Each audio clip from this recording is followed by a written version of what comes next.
Praise the Lord, सबको जय मसीह की। आज का दिन यहोवा ने बनाया है और हम इसमें आनंदित हो।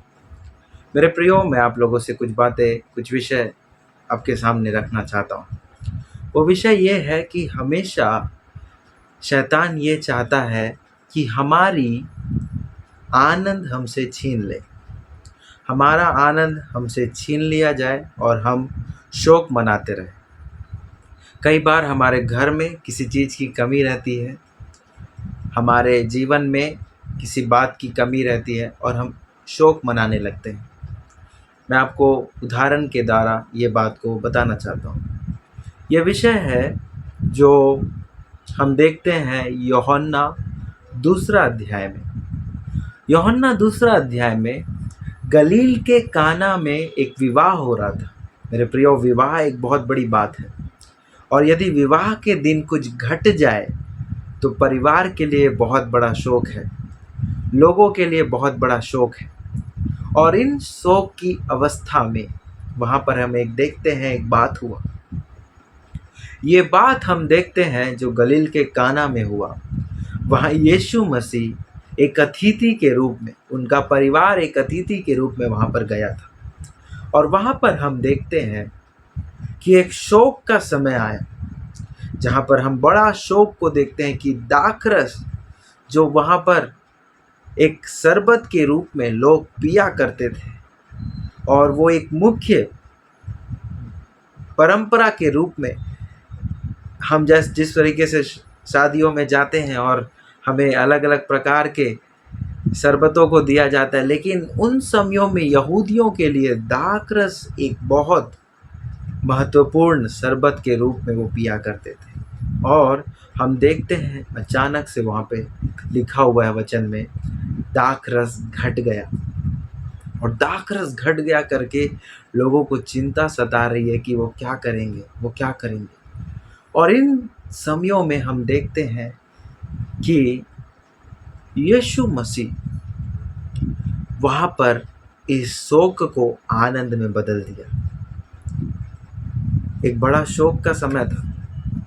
मेरा आज ये विषय है कि क्या हम अपने चिंताओं में, क्या हम अपने शोक के समय में अपना ध्यान को शोक में इन्वॉल्व नहीं करके, शोक में अपना जीवन को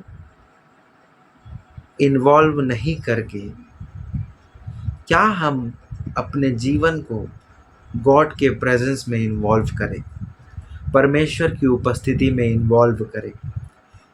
यदि हम परमेश्वर की उपस्थिति में अपने जीवन को इन्वॉल्व करते हैं, या हम हमेशा समझते हैं कि उसकी उपस्थिति मेरे साथ है, मुझे घबराने की क्या ज़रूरत है, क्योंकि वहाँ पर हम देखते हैं माता मरियम ने यीशु के प्रेजेंस को उस शोक की अवस्था में इन्वॉल्व किया।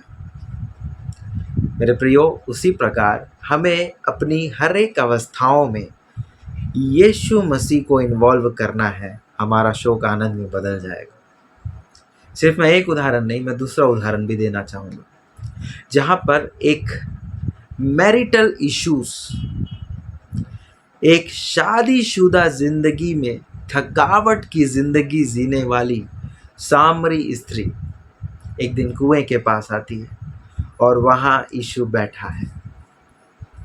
और जब यीशु इनसे बात करना शुरू करता है, शादीशुदा ज़िंदगी में भले वो ज़िंदगी कैसी भी हो, यीशु बोलता है तू 5 पति कर चुकी है और जिनके साथ तू रह रही है वो भी तेरा पति नहीं है। तो मेरे प्रियो, जब ऐसी अवस्था चल रही है जहाँ एक शादीशुदा ज़िंदगी में भी बहुत थकावट, बहुत परेशानी सामरी स्त्री सह रही है, यीशु वहाँ पर एक उम्मीद बनकर आया है। मेरे प्रियो, मैं यही कहना चाहता हूँ, पहली चीज़, आपके एक एक शोक की अवस्था में यीशु मसीह उम्मीद है। दूसरा चीज़, आपका शोक में यदि आप यीशु को इन्वॉल्व करते हैं, यीशु को वो स्थान देते हैं, आपका शोक को आप ज़्यादा स्थान नहीं देंगे, आपके शोक के स्थानों में यीशु को महत्व देते हैं, यीशु को इन्वॉल्व करते हैं, यीशु उस शोक की घड़ी को आपकी आनंद की घड़ी बदल देगा। ये है हमारा परमेश्वर। कैसी भी अवस्था क्यों ना हो, हमारा घर में कोई घटी हो, या हमारे रिश्तों में कोई घटी हो, या हमारे रिश्तों में कोई इश्यूज चल रहा हो, परमेश्वर हमारे साथ है। और यदि परमेश्वर हमारे साथ है तो हमारा विरोधी कोई नहीं हो सकता। प्रभु इस वचन के द्वारा आपको आशीष दे। आमीन।